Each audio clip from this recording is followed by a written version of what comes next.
गर तू मुझे नवाजे तेरा कर्म है, वरना तेरी रहमतों का बदला मेरी बंदगी नहीं। काशी टीवी देखने वाले सारे व्यूअर्स ने मेरे बलबीर को रंधावा वालों सत श्री अकाल, सलाम, नमस्ते हैं, जय गुरुदेव। दोस्तों लैके हाजिर हाँ हैल्थ टॉक शो जिदे विच असीं गलबात करते हैं साडी physical health, mental health, environmental health दे नाल स्पिरिचुअल हैल्थ के बारे।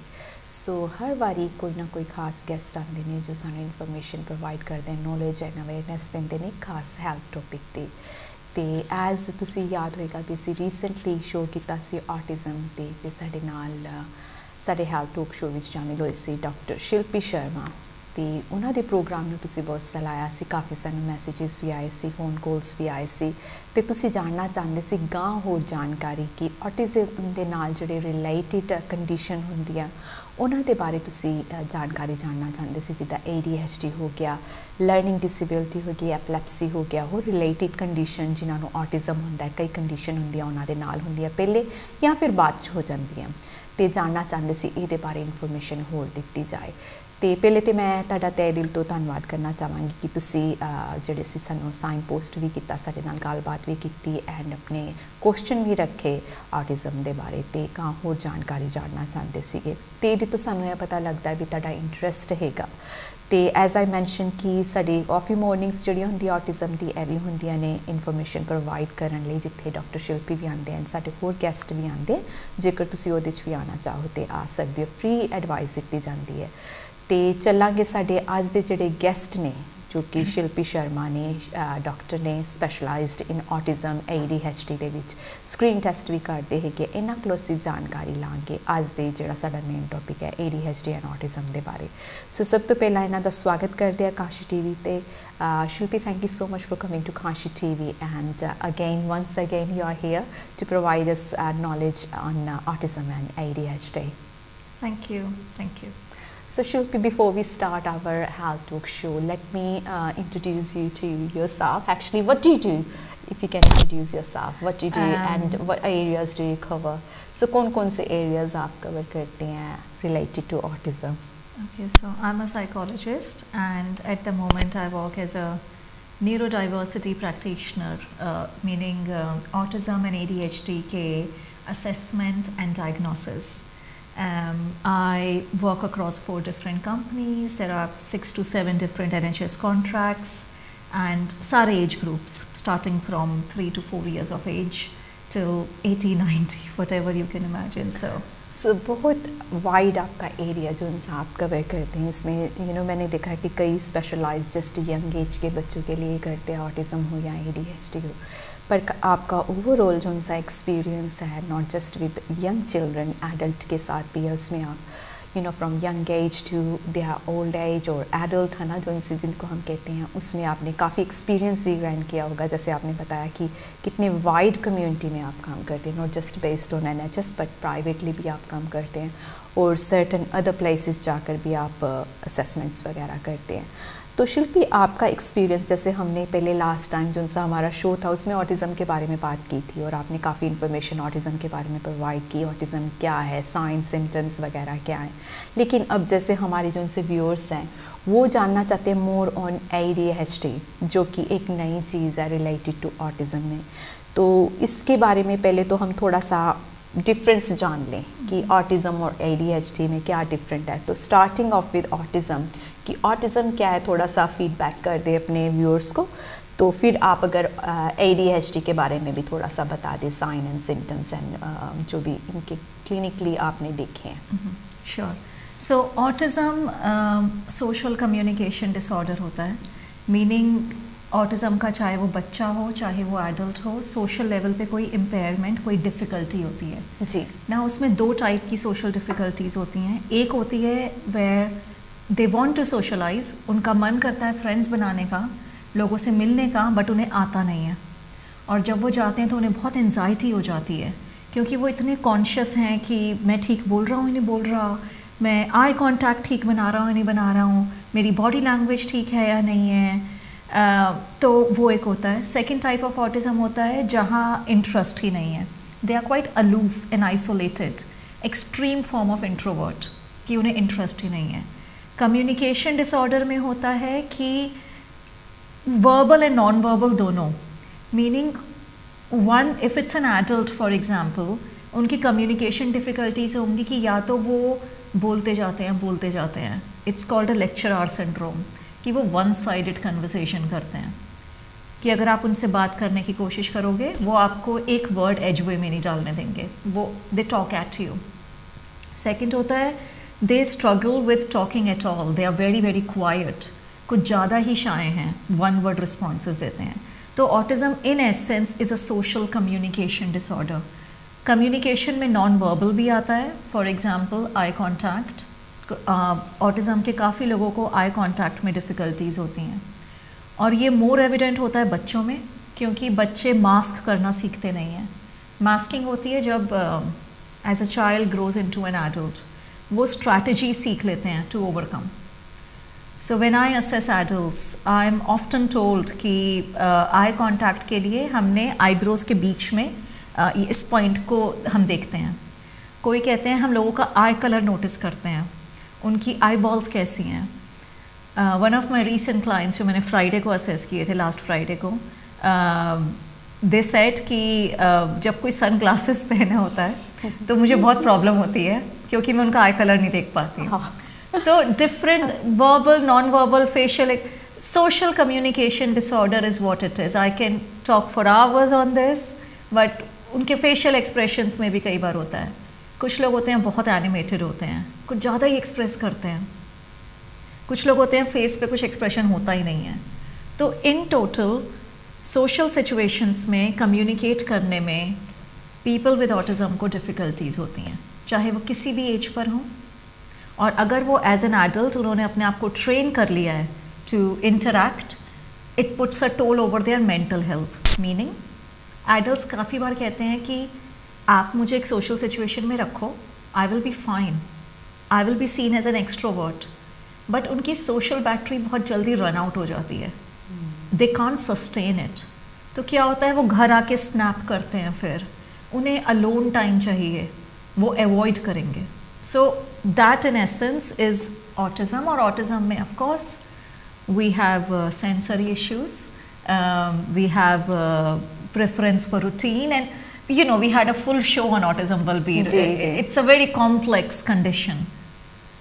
Your second question, ADHD. So ADHD जो सा ऑटिज्म से किस तरीके से जब हम कहते हैं कि ADHD है बच्चे को या एडल्ट को, उसमें क्या चीज़ अलग देखी जाती है? या हमने जैसे पहले भी थोड़ा सा हमने मेंशन किया था कि जो सी ADHD पहले होता है कि ऑटिज्म होता है जैसे, तो इनमें से पहले क्या होता है, डायग्नोज इसका लेट क्यों होता है, ये थोड़े से सवाल जो उनसे हमारे व्यूअर्स जानना चाहते हैं आपसे।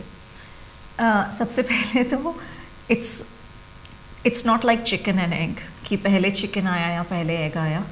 These are two very different conditions, like A and B. If A is autism, B is ADHD. They can overlap. There are some symptoms which will overlap. और आज के शो का जैसे टाइटल है AUDHD. It's a new term which is not clinically registered yet. It's a very loosely used term, especially LinkedIn पे, social media में trending है कि जिन लोगों को ऑटिज्म और ADHD दोनों हैं. Autism can be diagnosed from 3 to 4 years of age. ADHD cannot be diagnosed before 6 years of age. बच्चे को मिनिमम 6 years का होना पड़ेगा और 6 years की मेंटल एज होनी पड़ेगी. मेंटल एज और क्रोनोलॉजिकल एज दो टर्म्स हैं. मेंटल एज होती है कि 6-year-old को क्या आना चाहिए Balbir? What should a 6-year-old be able to do? Tell me. So many things is different depending on the उनके circumstance क्या है. नहीं, आप circumstance छोड़ो. ऐसा अगर आज आप स्कूल टीचर बन के जाती हैं या बाइसाइकिल राइड आनी चाहिए, आपके नेफ्यू हैं, यू मेंशन बिफोर, राइटिंग आनी चाहिए, और स्विमिंग वगैरह कह ले कि अगर फिजिकली एक्सरसाइज करते तो स्विमिंग होगी, बाइसाइकिल राइड करनी चाहिए, सेल्फ केयर, नहाना धोना आना चाहिए, नहाना धोना, अपने टीथ ब्रश कर सकें, अपने आप को टॉयलेट में जाके वाइप कर सकें. They should be able to eat on their own. They should be able to read basically. वो 2-3 step instruction आपकी सुन सकें, आप उन्हें ये बोल सको, जाओ अपने जो भी टॉय को लेकर आओ और ये जिक्सॉ पजल मुझे बना के दिखाओ. तो एक बेसिक एक्सपेक्टेशन होती है. मैं आपको एग्जांपल देती हूँ. आई हैड रिसेंट प्राइवेट, जैसे मैंने कहा मैं प्राइवेट कंपनीज के लिए वर्क करती हूँ. उसमें they sent me a client 6-7 year old ऐसे बच्ची थी and they sent her for ADHD assessment and when I saw her it was so clear and obvious कि उसकी mental age was of a 4-year-old and even though chronologically उसकी जो उसको 7 years हो गए हैं बर्थ से लेकर उसकी chronological मतलब 7th birthday उसने मना लिया है but mentally she was at a 4-year-old level और वो मुझे कैसे पता चला because of the way जब मैंने उससे बात की hello I am doctor Shilpi Sharma how are you she just look like this and I said how are you and then she looked because I spoke slow and she struggled to explain how she is मैंने उसे toys के तो mental as होनी चाहिए ADHD के लिए at least 6 to 7 क्योंकि a very big part of ADHD is academic as well. It is about paying attention, maintaining focus. As a 3 or 4-year-old, information processing बहुत limited होती है. आपकी जो capacity या mental capacity बहुत limited है. तो for a 3 or 4-year-old, it is very difficult to tell कि ये inattention है या उनकी capacity ही नहीं है अभी mental capacity समझने की. इसलिए उनकी age बड़ी होनी पड़ती है. So 6 year is the starting minimum है कि वहाँ पर आपको थोड़ा पता लग सकता है कि बच्चे को ADHD है कि नहीं. सो थोड़े से सिम्टम्स जैसे हम पेरेंट्स को बता दें शिल्पी कि ये साइन थोड़े से आते हैं बच्चों में जिनको ADHD होता है क्योंकि ऑटिज़म को तो हमने पूरी अच्छी तरह से अपने लास्ट बार बताया था लेकिन इस बार थोड़ा सा ADHD के बारे में अगर सिम्टम्स जो से बेसिकली कि ADHD के जो से सिम्टम्स हैं वो कौन कौन से होते हैं compare to autism. Sure. Before I go on to symptoms I also wanted to say कि अगर कोई फैमिली बच्चे के साथ स्ट्रगल कर रही है और उसको ADHD सस्पेक्ट कर रहे हैं हाउ विल दे नो कि उसकी मेंटल एज क्या है. So simple way to find out is आप स्कूल में टीचर से पूछिए कि वो 6-year-old का करिकुलम कर रहा है या नहीं. इंडिया में I don't know about Pakistan but India में क्या होता है कि बच्चे को फेल कर देते हैं क्लास में. आपको वो बड़ी क्लास में भेजेंगे नहीं. अगर आपने 3rd का एग्ज़ाम पास नहीं किया तो 4th क्लास में नहीं जाओगे. इस कंट्री में ऐसा नहीं होता. इस कंट्री में आप परफॉर्म करो या ना करो आप क्लासेस प्रोग्रेस करते हो.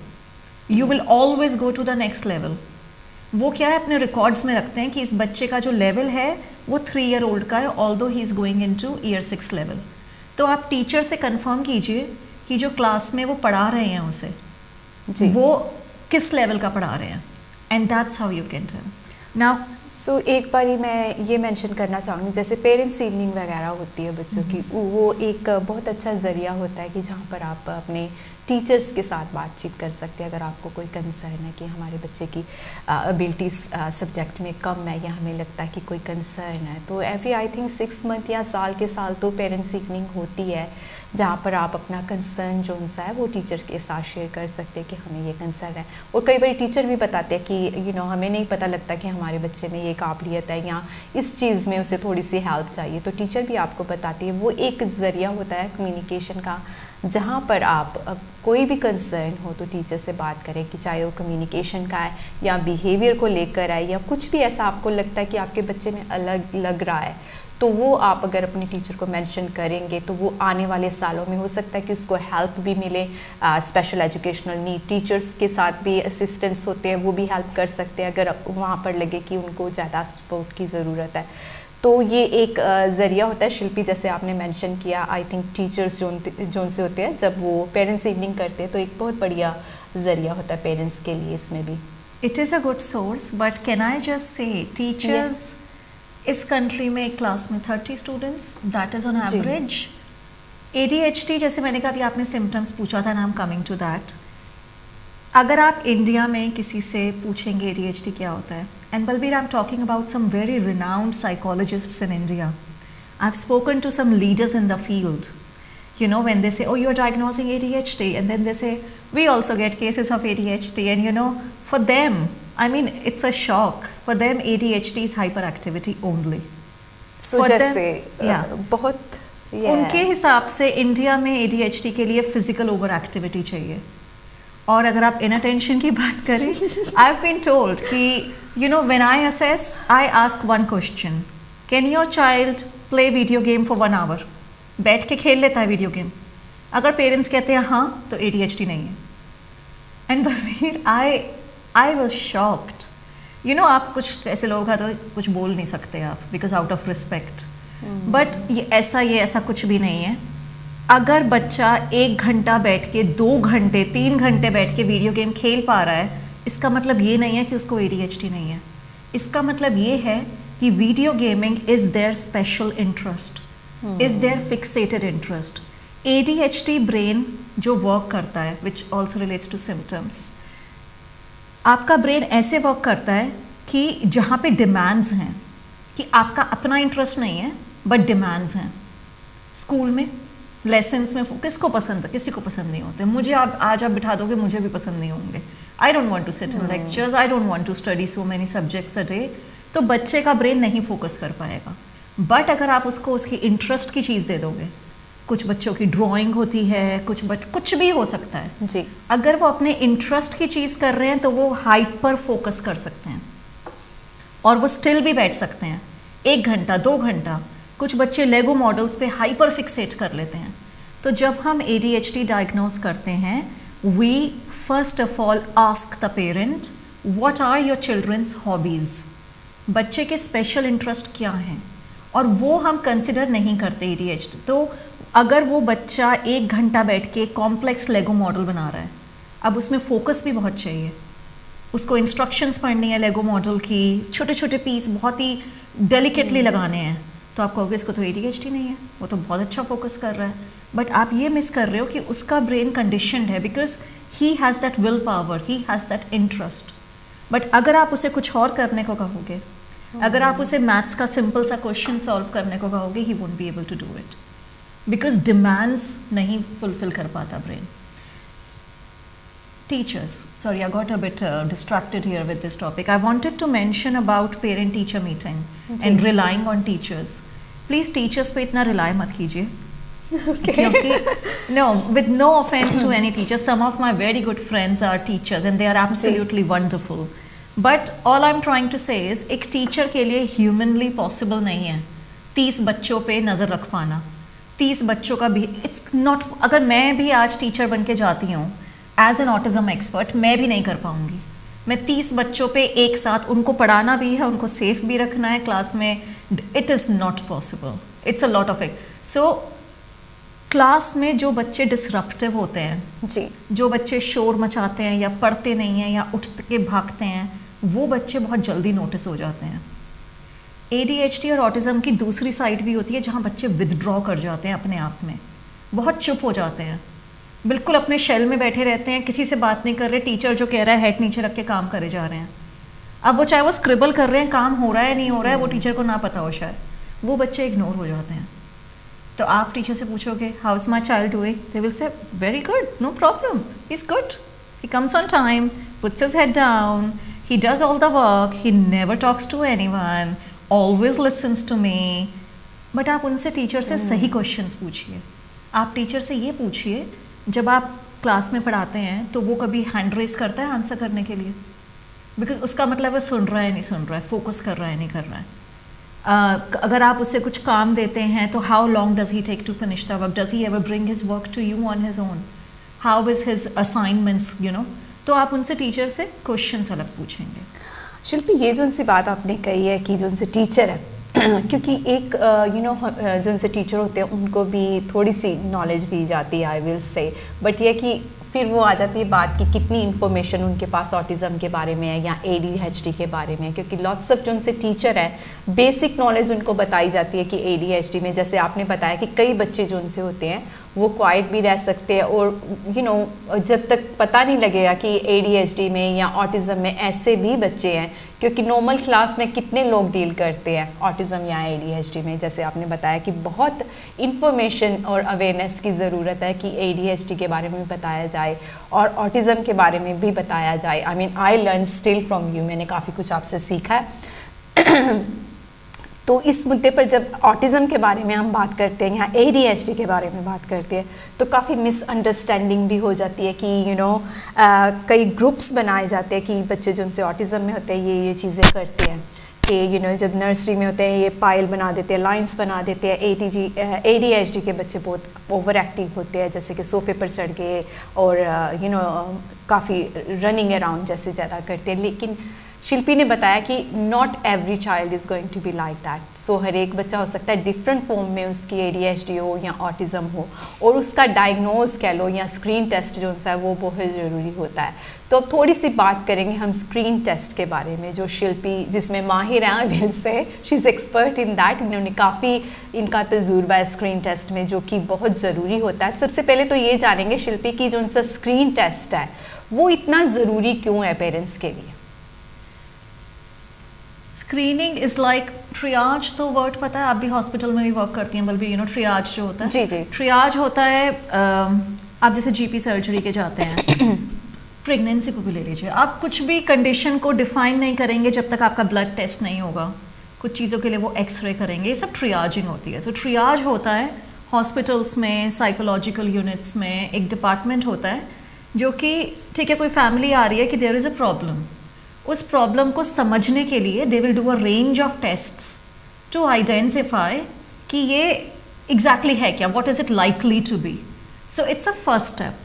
स्क्रीनिंग इसलिए इम्पॉर्टेंट है, specially in today's time in England जो सिचुएशन है, NHS की वेटिंग बहुत लंबी है, like we were discussing in the radio show Balbir. अगर आप किसी अच्छे एफ्लुएंट एरिया में भी रहते हैं तो एटलीस्ट 1 ईयर वेटिंग तो होगी, इट्स वेरी अनलाइकली कि उससे कम होगी, और कुछ पोस्ट कोड्स में तो 4 इयर्स की वेटिंग है। आज अगर आपको टीचर्स या GP या पीडियाट्रिशियन कोई भी आपको बोल देगा कि ये तो ऑटिज़म है और आप ऑटिज़म की असेसमेंट के लिए इसे वेटिंग में डाल दो, आप मेरे पास आते हैं ऐसे केसेस, 4 इयर्स फैमिली ने वेट किया है।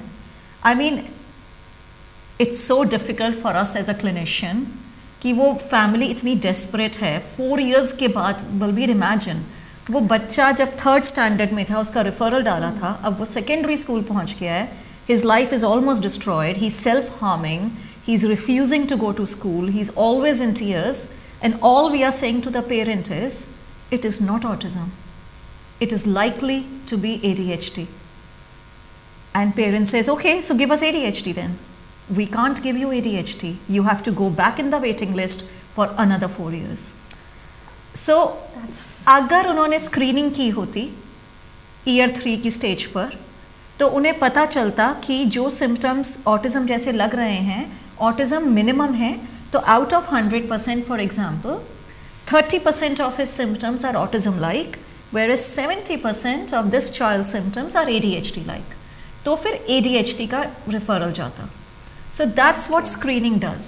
So जो सा स्क्रीनिंग टेस्ट होता है शिल्पी, उसमें क्या क्या देखा जाता है? क्योंकि is it just for autism and ADHD करते कि और भी कोई जो से होते हैं डिसऑर्डर्स, उनके बारे में भी इंफॉर्मेशन वहाँ से ही मिलती है? Now screening tests vary. Like I said, I work for different companies and different NHS trusts, and the reason, Balbir, I do that is I love learning about हर ट्रस्ट, हर कंपनी अपने अलग models follow कर रही है, and it is absolutely intriguing to learn how one condition can be approached in 10 different ways, and some of the ways are so flawed and destined to meet with failure. So that's why I do all age groups, because for me it's a learning experience. I like to learn that way and work with different people and see their ways and learn from their mistakes, so I don't make the same mistakes. So what was your question? Sorry, I was asking screening में क्या होता है? जी जी, screening में again depends कौन सी, some NHS trusts आपको autism screening अलग करेंगे, ADHD screening अलग करेंगे। तो अगर आप GP रेफरल कहाँ से आता है? GP के थ्रू आएगा या स्कूल के थ्रू आएगा या आप सेल्फ रेफरल डालेंगे? अगर आपने ऑटिज्म रेफरल डाला है तो क्वेश्चनेयर्स होते हैं, बेसिकली क्वेश्चनेयर्स होते हैं, रेटिंग स्केल्स होते हैं कि एक क्वेश्चनेयर में 20-30 क्वेश्चंस हैं, उसमें पूछेंगे आपसे आपका बच्चा कन्वर्सेशन कर पाता है, आपका बच्चा कितनी देर के लिए कोई गेम खेल सकता है, can they read, can they do they show interest in others. जब आप उससे पीकाबू खेलते हो तो वो खेलेगा आपके साथ, आप कोई बोर्ड गेम, ऐसे टाइप के क्वेश्चंस होते हैं जो कि आपकी एकेडमिक, सेल्फ हेल्प सब एरियाज कवर करेंगे। अगर मैं जैसे स्क्रीनिंग करती हूँ तो मैं उसे न्यूरो डेवलपमेंटल स्क्रीनिंग कहती हूँ। मीन्स हम 360 डिग्री ओवरव्यू करते हैं, हम खाली ऑटिज्म या ADHD की स्क्रीनिंग नहीं करते। और उसमें फिर 10 कंडीशंस का ग्राफ बनकर आता है। सो वो 10 कंडीशन कौन सी होती हैं? उसमें आपकी हो जाएगी ऑटिज्म, हो जाएगी ADHD, हो जाएगी कॉन्डक्ट डिसऑर्डर, हो जाएगा ऑपोजिशनल डिफाइंड डिसऑर्डर है, इमोशनल डिसरेगुलेशन है, लर्निंग डिफ़िकल्टीज़ है, डिसलेक्सिया है, डिस्प्रैक्सिया है, इस टाइप से। और in reality that test is assessing for 20 conditions, but वो ग्राफ में वो 10 कंडीशंस हाईलाइट करेगा जो कि इम्पॉर्टेंट हैं। उसमें डिप्रेशन, एंजाइटी, सब कुछ कवर होता है। और वो हम करते हैं स्कूल के थ्रू भी और पेरेंट के थ्रू भी। We use a computerised format, तो हम लिंक भेजते हैं फैमिली को भी और वो सेम लिंक हम भेजते हैं टीचर को जी। और फिर एक कंपैरेटिव ग्राफ आता है। कुछ ट्रस्ट क्या करते हैं, वो खाली ऑटिज्म स्पेसिफिक क्वेश्चनेयर भेजते हैं कि आप ऑटिज्म के क्वेश्चनेयर पे बताइए और फिर येस और नो होता है कि rejected, your referral is rejected because your child is not meeting criteria for autism.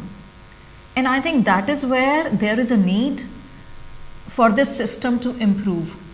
We need to have more neurodevelopment screening than just autism or ADHD.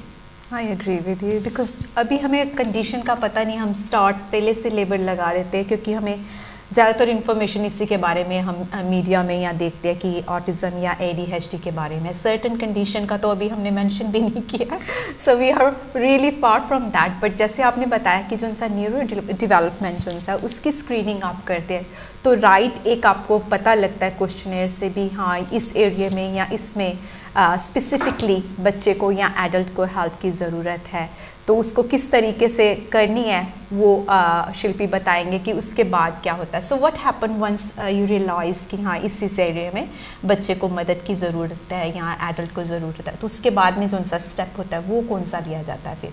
उसके बाद तो स्क्रीनिंग में जनरली अगर जो कंप्यूटराइज्ड रिपोर्ट है वो सेल्फ एक्सप्लेनेटरी है और काफ़ी क्लियर नज़र आ रहा है, तो we will just go by that and tell the family कि आप तो जैसे अगर मैं प्राइवेट बात करूँ, अगर हम प्राइवेट कर रहे हैं तो स्क्रीनिंग की कॉस्ट 10% होगी टोटल असेसमेंट कॉस्ट की।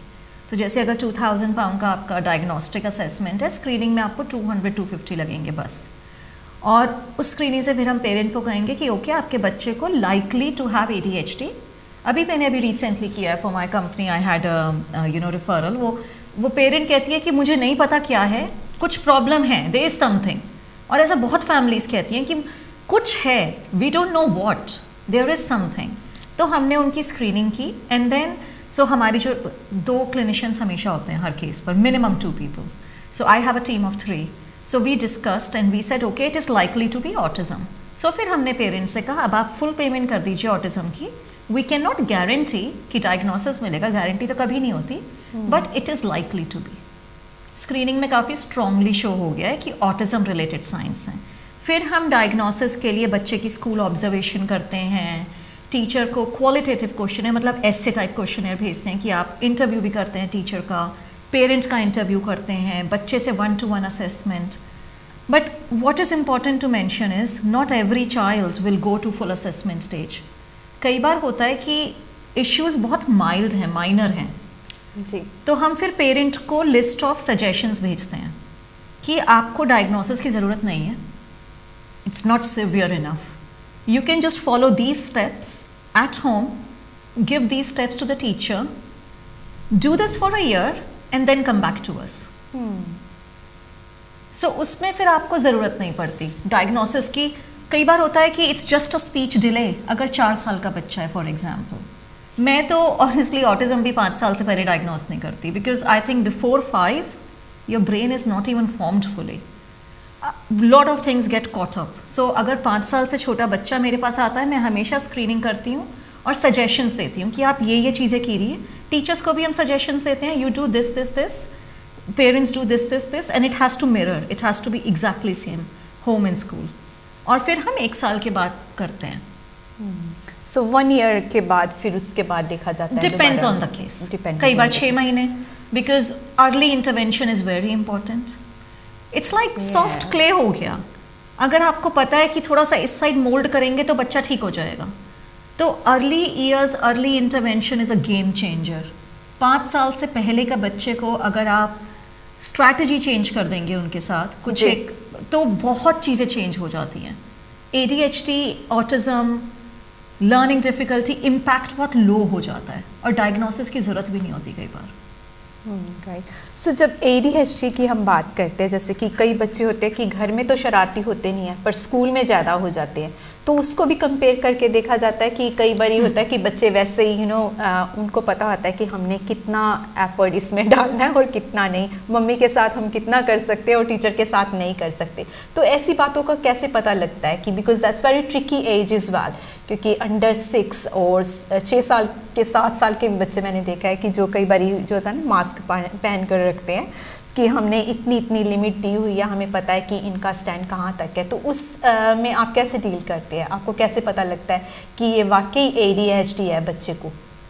तो हम, क्योंकि हम स्कूल और पेरेंट दोनों से मांग रहे हैं ना इन्फॉर्मेशन, जी, हम टीचर से भी इन्फॉर्मेशन मांग रहे हैं, हम पेरेंट्स से भी इन्फॉर्मेशन मांग रहे हैं, तो वो तो अगर कंसिस्टेंट है। अब स्कूल और होम में जब डिफरेंस होता है, मैं आपको अपना एग्जांपल देती हूँ। मैं अपने बच्चों को रेगुलरली स्क्रीन कराती हूँ। इट्स लाइक ऐसे बॉडी चेक नहीं होते, जैसे कहते हैं अपनी my children's teachers know every year जब भी कोई नई टीचर आती है, they are just like, oh my god, doctor Sharma is here. they don't like me, their teachers don't like me because they know I will get screened, and all I ask them is 15 minutes of their time. That's all it takes, only 15 minutes. You just sit and answer on this questionnaire for me, and Balbir, I am surprised many times. I consider myself to be an expert, but I was challenged. I always thought कि मेरी अपनी her mother की theory होती है कि उनके बच्चों को ये है। सो कोविड लॉकडाउन के बाद स्पेशली फॉर एग्जांपल जब वो घर से स्कूल गए तो मैंने टीचर से कराया था, स्क्रीन कराया था। जो मैं सोच रही थी, मैं A सोच रही थी और उसके सिम्टम्स B वाले निकल कर आए, कंप्लीटली डिफरेंट। सो घर पे बिल्कुल अलग, स्कूल पे बिल्कुल अलग। सो ADHD है या नहीं है, ऑटिज्म है या नहीं है, वो दोनों को compare, how do I explain it? Okay, let's talk about symptoms of ADHD। आपने कहा था कि कैसे डायग्नोज होता है। ऑटिज्म में हमने 7 क्राइटेरिया डिस्कस किए थे last time, I don't know कितने व्यूअर्स को याद होगा, देयर वर 7 क्राइटेरिया। ADHD में 18 होते हैं, 18 criteria.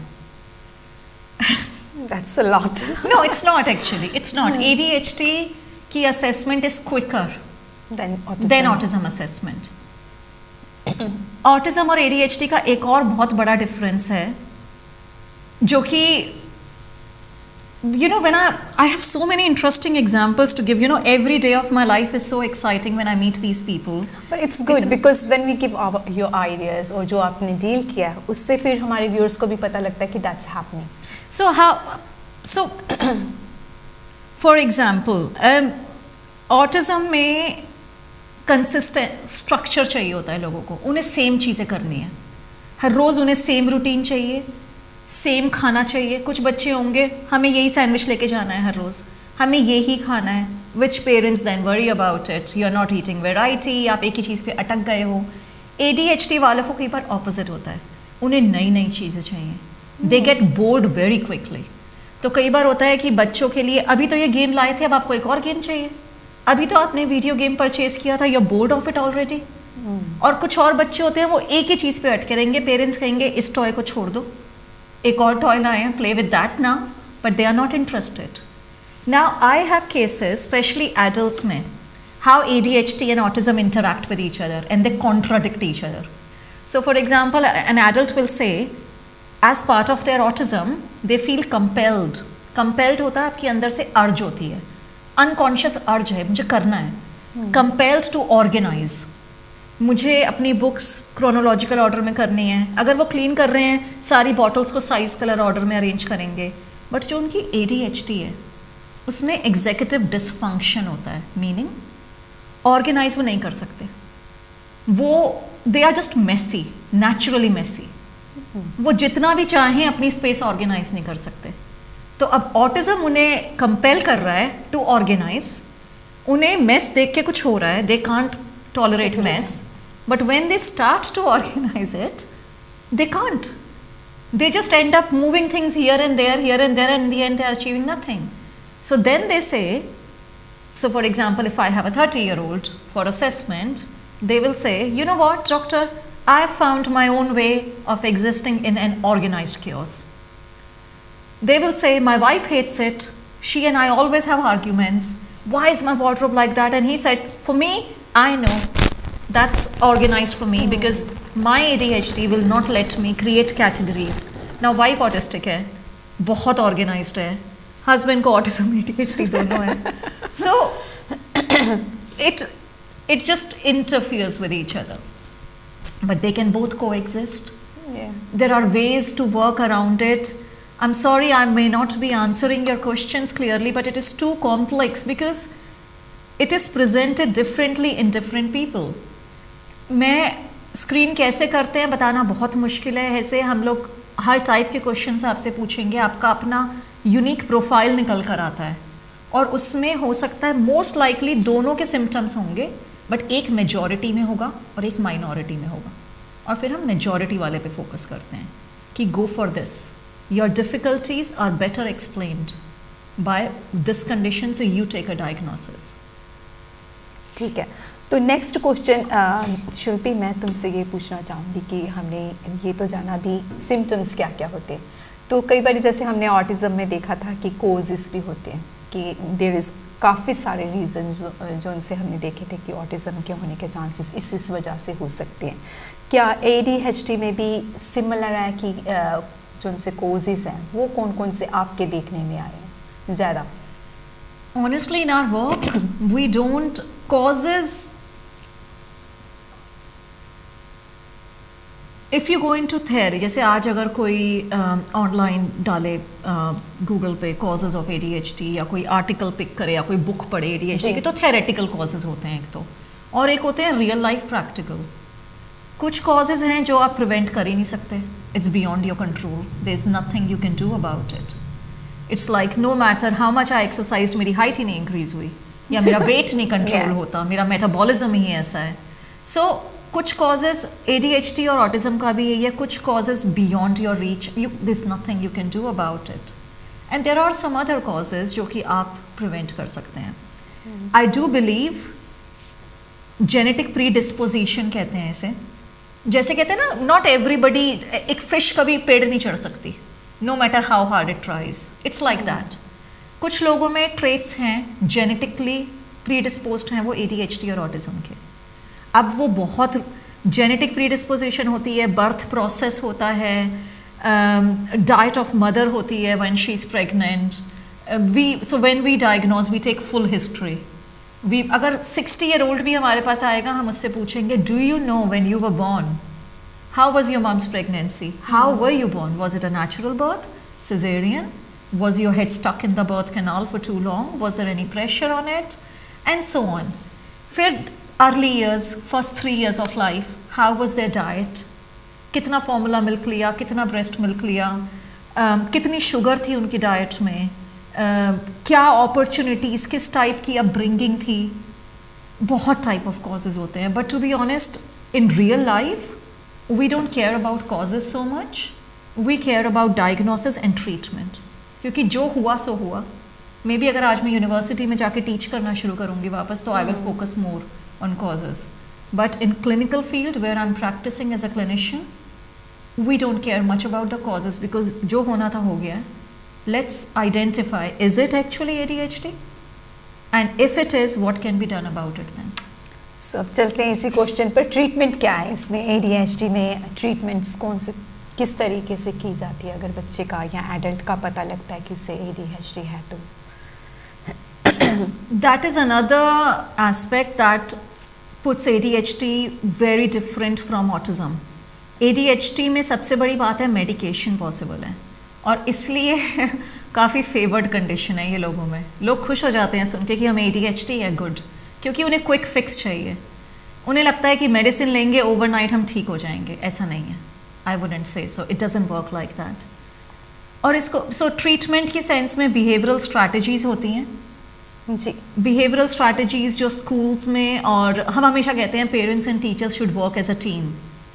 जो टीचर्स स्कूल में स्ट्रैटेजीज यूज़ कर रही हैं, घर पे भी वही कोशिश करो यूज़ करने की, because it helps a child. So I will give you strategies first. Strategies होती हैं बच्चे को जैसे हम इनअटेंशन कहते हैं, बच्चा फोकस नहीं कर पाता, जल्दी भूल जाता है, दे कांट रिमेंबर थिंग्स। जी। सो इनअटेंशन में स्कूल में इंग्लैंड के काफ़ी स्कूल्स में अलाउ करते हैं बच्चों को वो वाइट बोर्ड दे देते हैं उनके डेस्क पर। सो वाइट बोर्ड पे क्या है कि हर बच्चे के डेस्क पे वाइट बोर्ड नहीं होता, उस बच्चे के डेस्क में वाइट बोर्ड बना देते हैं। सो उस पर वो इंस्ट्रक्शंस लिख सकता है। अगर टीचर कुछ कह रही है, जैसे हम अभी कर रहे हैं, we are just making note so we don't forget. Class में कई बार होता है बच्चों, टीचर पढ़ाई जा रही है एंड बच्चे जस्ट रजिस्टर एंड फॉलो, वो बच्चा वाइट बोर्ड पे लिख सकता है। टीचर, एक टीचिंग असिस्टेंट काफ़ी स्कूल्स में होती है इंग्लैंड में। So teaching assistant can slow down, मतलब जैसे fast and too many instructions नहीं, one instruction at a time. अगर घर पर है, सो फॉर एग्जाम्पल अगर किसी ADHD बच्चे को आप ये कहोगे, गो टू योर रूम, अपने रूम में जाओ, कपड़े चेंज करो, ब्रश करो और नीचे आके डिनर टेबल पे बैठ जाओ, you have lost the child. वो अपने रूम में जाओ पर यू लॉस्ट इट। या डिनर टेबल, तो वो क्या करेगा, वो तभी की तभी डिनर टेबल पे जाके बैठ जाएगा, और and his mum will say hello you had to go to your room, you had to change your clothes, brush your teeth, brush my teeth, okay. So ADHD में या तो बच्चे को लास्ट स्टेप याद रहेगा या फर्स्ट स्टेप, वो फिर मेमोरी होती है, recency effect and delayed effect. तो one instruction at a time, speak slow, ask them to repeat it back to you. Now remember these strategies are not possible for teachers to use. उनके पास 30 बच्चे हैं, वो 1-2 बच्चों को, इसीलिए अगर ADHD डायग्नोसिस है, they have to form smaller groups और एलोकेट अ टीचिंग असिस्टेंट। और व्हाट दे कैन डू, अगर उनका सेट टाइम टेबल है, they know what they are going to teach, they can print out instructions for that child in advance. तो वो जो भी instructions teacher को पता होता है वो क्या देने वाली हैं, उनके लिए चेकलिस्ट मेथड बहुत बेनिफिट करती है। तो टीचर उनके लिए प्रिंट आउट करके रखेगी कि ये अपने आगे रखो, ये आपके लिए है, मैं जब पूरी क्लास को बताऊंगी आप उसमें देखते रहो।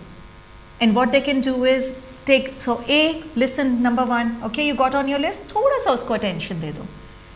अगर आप पूरी क्लास को 5 पेजेस दे रहे हो रीड करने के लिए, उसको खाली 1 पेज दो, break it down in smaller steps.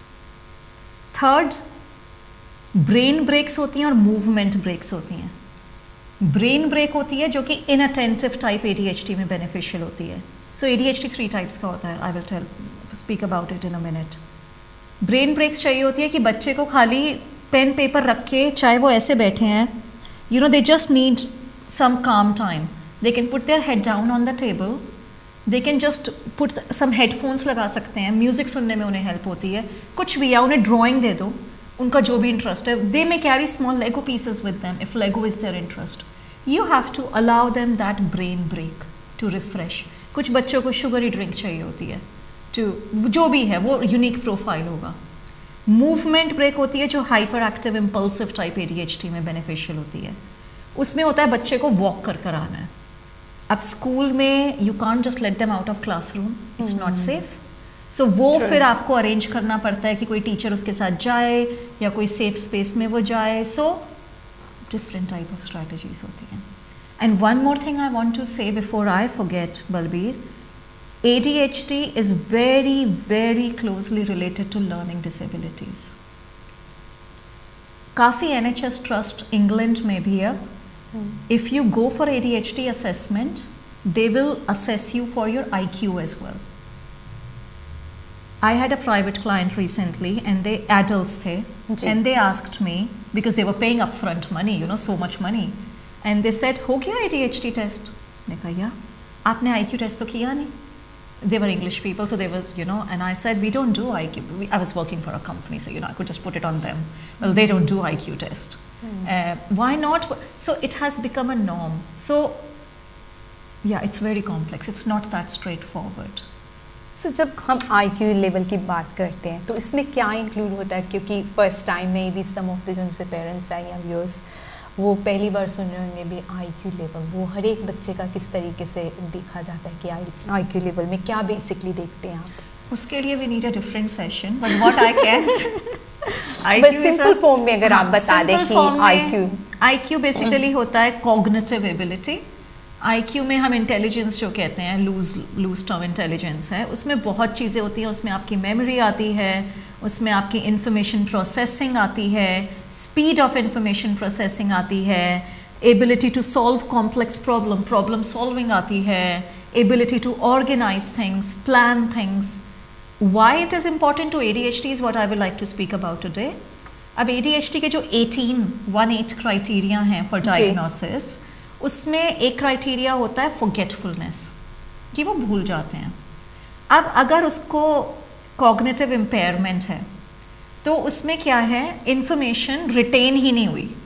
Meaning उस बच्चे की कॉग्निटिव इम्पेयरमेंट ऐसी है कि आप उसे कुछ भी बोल, एक कान से सुना दूसरे कान से निकाला, तो वो इंफॉर्मेशन रिटेन ही नहीं हो रही। मेमोरी प्रॉब्लम है, उसकी मेमोरी फंक्शनल ही नहीं है। So it can't be ADHD, it will look like ADHD to you because वो भूल जाता है। तो फॉर एग्जाम्पल अगर मैं डायग्नोस कर रही हूँ, मैं इस टाइप के क्वेश्चन पूछती हूँ बच्चों से, जैसे आज तो फ्राइडे है, अगर मैं आज किसी को देख रही थी, मैं कहूँगी what did you have for dinner yesterday, and sometimes child says, oh I know, we always have roast dinner on Thursday nights. So then I have to change my question and I say, and what did you do for your breakfast? Do you have the same thing every time? So we ask them things, what did you wear after school yesterday, something which is not ritualized. So memory forgetfulness will not apply there. फिर organization and planning, अगर वो cognitive impairment है कि वो categories अपने brain में बना ही नहीं पाते हैं, तो वो ADHD से वो मिसलीड हो जाएगा, फॉल्स डायग्नोसिस हो जाएगा। और तभी when we assess, we do एक QB टेस्ट होता है। QB test is a computerised test. Q for queen, B for bay, QB test होता है जो कि कॉमनली यूज्ड है। Now if you type QB test pros and cons on Google, बहुत debatable topic है। I personally like to do QB test, क्योंकि अगर मैं IQ टेस्ट नहीं कर पा रही हूँ तो मैं QB टेस्ट करती हूँ। QB टेस्ट में क्या होता है, how this test works is, screen पे फ्लैश होती हैं शेप्स जी, and you have to press the bar every time 2 same shapes of 2 same colours show. अगर वो एडल्ट या चाइल्ड, और QB टेस्ट में इंस्ट्रक्शंस होती हैं, पहले you have to read the instructions yourself.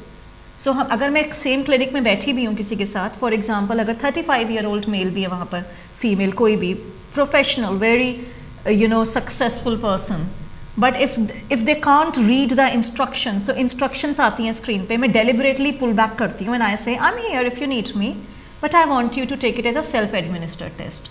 You follow the instructions. So QB test की एक इंस्ट्रक्शन होती है, your chair should not have wheels on it. I deliberately put them on a wheeled chair and I put a non-wheeled chair next to them. And honestly, Balbir, if a person, so उसमें 5 instructions हैं screen पर. If they have ADHD, they will miss that. और कुछ obvious instructions भी होती हैं कि कुछ और instruction कि अपना फ़ोन अपने आगे मत रखो, फ़ोन को कर दो, तो वो फ़ोन वाली तो पढ़ लेते हैं, बट वो डिटेल भूल जाती, so it is indicative. But अगर वो कोई भी instruction नहीं समझ पाए कि फ़ोन उनके सामने रखा है, कर्टन्स क्लोज नहीं है, तो मैं कर्टन्स भी जान के ऊपर रखती हूँ, डोर ओपन छोड़ती हूँ, क्योंकि वो सब उसमें लिखा है कि door should be closed, curtains should be closed, lighting should be this, your phone should not be here. अगर वो मुझे किसी भी इंस्ट्रक्शन पे कुछ नहीं बोल रहा, इफ ही इज जस्ट, तो I have to stop him and say, wait, did you read the instructions? So there is an indication of possible cognitive impairment. पर अगर वो 5 में से खाली एक इंस्ट्रक्शन मिस करते हैं, it is more likely to be ADHD। Okay, so Shilpi, हमारे पास टाइम बहुत कम रह गया, we got only 2 minutes left. कुछ आप बताना चाहेंगे और ADHD के बारे में, कि आपने केसेस देखे हैं, जब ADHD का पता लग जाता है तो उसमें पेरेंट्स को किस तरीके से राहत मिल सकती है, और जो उनसे टीचर है फिर वो नेक्स्ट स्टेप लेकर किस तरीके से बच्चे की मदद कर सकते हैं? वन इज़ मेडिकेशन, जो कि स्लीप से भी रिलेटेड होती है। Second is behavioural strategies, like I said, one instruction at a time, small steps, visual timetable, visual checklist, brain breaks, movement breaks, और आपके बच्चे का जो भी स्पेशल इंटरेस्ट या फिक्सेशन है, that is the key to their success. You let them do it. अगर उन्हें पीछे बैकग्राउंड में टीवी चला के वर्क करना है, if that works for them, let them. So you have to, yeah, so these are the main thing. So screen test के बाद जो सा असेसमेंट है उसके बारे में भी आपने बताया था, लेकिन स्क्रीन टेस्ट शिल्पी ने जैसे बताया कि वो बहुत ज़रूरी है before you do the assessment, क्योंकि इतने पैसे खर्चने का कोई फ़ायदा नहीं है जब आपको प्रॉपर जो सा इंफॉर्मेशन स्क्रीन टेस्ट से मिल सकती है. सो स्क्रीन टेस्ट जो सा है वो बहुत रेवलेंट होता है, जैसे शिल्पी ने बताया. अगर आप जो उनसे भी हमारे व्यूअर्स हैं, अगर उनको भी और इन्फॉर्मेशन चाहिए हो स्क्रीन टेस्ट के बारे में, तो हमारे काशी टीवी के स्टूडियो पे आप और इन्फॉर्मेशन ले सकते हैं बिफोर असेसमेंट, क्योंकि इतने पैसे खर्चने से पहले स्क्रीन टेस्ट अगर आप करा लें तो आपको अच्छी तरह से पता लग जाएगा कि आपके बच्चे को ADHD है या ऑटिज़म है. और आपको कहीं जाने की भी ज़रूरत नहीं है स्क्रीन टेस्ट के लिए. It will be online. So online है, आप खुद कर सकते हैं एंड हेल्प इज़ अवेलेबल. सो इसी के साथ हमारा आज का हेल्थ टॉक शो यहीं पर समाप्त होता है. मिलेंगे नेक्स्ट वीक किसी और गेस्ट के साथ. तब तक के लिए मुझे दें इजाज़त.